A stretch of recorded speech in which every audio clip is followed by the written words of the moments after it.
উত্তরের 4 জেলায় ছিল না তাপপ্রবাহের সতর্কতা, অথচ তীব্র গরম বাতাস বইল বিভিন্ন জায়গায়। অনেকেই অনুভব করলেন লু বয়ে যাওয়ার অনুভূতি। আর তিস্তা নদীর শুষ্ক বালুঝড়ে দেখা গেল প্রবল বালুঝড়। তিস্তা ব্রিজ দিয়ে যাওয়ার সময় সেই বালুঝড় প্রত্যক্ষ করলেন অনেকেই। তারা ভিডিও তুলে পোস্ট করলেন সোশ্যাল মিডিয়াতেও। আসলে আলিপুর আবহাওয়া দপ্তর থেকে আগেই জানিয়ে দেওয়া হয়েছিল 70 বছরের মধ্যে সবচেয়ে বড় স্পেলের গরম পড়েছে এপ্রিল মাসে। মে মাসের প্রথম দুদিন গরমের মধ্যেই কাটাতে হলো বঙ্গবাসীদের। তবে মে মাসের দ্বিতীয় দিন উত্তরবঙ্গের 5 জেলায় তীব্র গরম অনুভূত হলো। দার্জিলিং জেলার বাগডোগরাতে 38.5 ডিগ্রি তাপমাত্রা অনুভূত হয়, যা ছিল স্বাভাবিক তাপমাত্রা থেকে 6.7 ডিগ্রি বেশি। জলপাইগুড়িতে 36.7 ডিগ্রি তাপমাত্রা অনুভূত হয়েছে, যা স্বাভাবিক তাপমাত্রা থেকে প্রায় 5 ডিগ্রি বেশি। কোচবিহারেও 36 ডিগ্রির বেশি তাপমাত্রা অনুভূত হয়েছে। জলপাইগুড়িতে তীব্র গরমের কারণে 2রা মে রাস্তাঘাট কার্যত ফাঁকা ছিল। তীব্র গরম বাতাস অনুভব করেন পথচারীরা। রামকৃষ্ণ মিশনের পক্ষ থেকে জলপাইগুড়িতে ট্রাফিক পুলিশের জন্য ওআরএস ও চকলেট তুলে দেন স্বামীজিরা। তীব্র গরমে যেভাবে দায়িত্ব পালন করছেন ট্রাফিক পুলিশ ও সিভিক ভলান্টিয়াররা, তা দেখে এগিয়ে এসেছেন তারা। অন্যদিকে জলপাইগুড়ি জেলা মার্চেন্ট অ্যাসোসিয়েশনের পক্ষ থেকে পথচলতি মানুষদের জন্য ঠান্ডা পানীয় জল খাওয়ানোর উদ্যোগ নেওয়া হয়েছে। রোদে বেরিয়ে যারা গরমে সমস্যায় পড়ছেন, তাদের কাছে এই শরবত ও ঠান্ডা জল অমৃত হিসেবে দেখা দিচ্ছে। সাধারণ মানুষ থেকে টোটো চালক সবাই তৃপ্তি পাচ্ছেন এই ঠান্ডা জল পান করতে পেরে। এদিকে আলিপুর আবহাওয়া দপ্তর সূত্রে জানা যাচ্ছে, কলাইকুণ্ডায় তাপমাত্রা 45 ডিগ্রি পেরিয়ে গিয়েছে। তবে শীঘ্রই তীব্র গরম থেকে মুক্তি পেতে চলেছে বঙ্গবাসী। কলকাতাতে আরও একদিন তাপপ্রবাহ বইবে।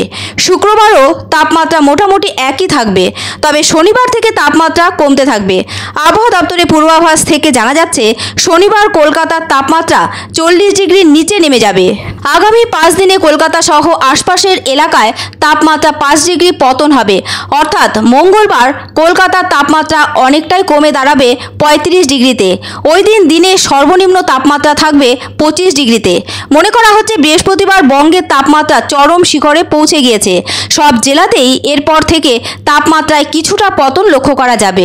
জলপাইগুড়ি, কোচবিহার, শিলিগুড়ির তাপমাত্রা 36 ডিগ্রি বা তার নিচে থাকবে।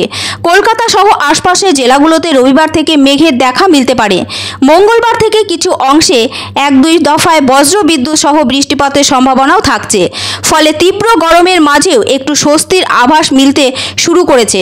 তীব্র গরমের মাঝে 5 ডিগ্রি পর্যন্ত তাপমাত্রা হ্রাসের পূর্বাভাস যথেষ্টই স্বস্তি দিচ্ছে কলকাতাবাসীদের। সোমবার থেকে বুধবার পর্যন্ত তাপমাত্রায় পতন হওয়ায় তাপপ্রবাহ নিয়ে আর কোনো সতর্কতা থাকবে না বলেই মনে করা হচ্ছে। তবে রবিবার পর্যন্ত দক্ষিণবঙ্গের প্রায় সব জেলাতেই তাপপ্রবাহের সম্ভাবনা রয়েছে। আগেই এই জেলাগুলোতে হলুদ সতর্কতা জারি করা হয়েছে। তবে শুক্রবার তীব্র তাপপ্রবাহের সম্ভাবনা রয়েছে বাঁকুড়া, ঝাড়গ্রাম, পশ্চিম মেদিনীপুর এবং 2 বর্ধমান জেলাতে। সেখানে লাল সতর্কতা জারি করা হয়েছে। তীব্র গরমের দিনগুলোতে স্কুল কলেজ ছুটি থাকায় একটু স্বস্তি পাচ্ছে ছাত্রছাত্রী ও অভিভাবকরা। এদিকে তীব্র গরমকে উপেক্ষা করেই শেষ মুহূর্তে প্রচার চালাচ্ছেন রাজনৈতিক নেতা নেত্রীরা। যেভাবে উত্তরবঙ্গেও গরমের দাপট বাড়ছে, তাতে খুবই সমস্যায় পড়ছেন ঠান্ডার মধ্যে থাকায় অভ্যস্ত জনগণ।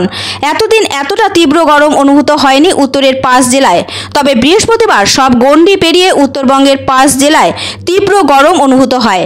জলপাইগুড়ি শহর ঘেঁষে বয়ে চলা মনোরম তিস্তা নদীতেও বালুঝড়ের দৃশ্য দেখা গিয়েছে।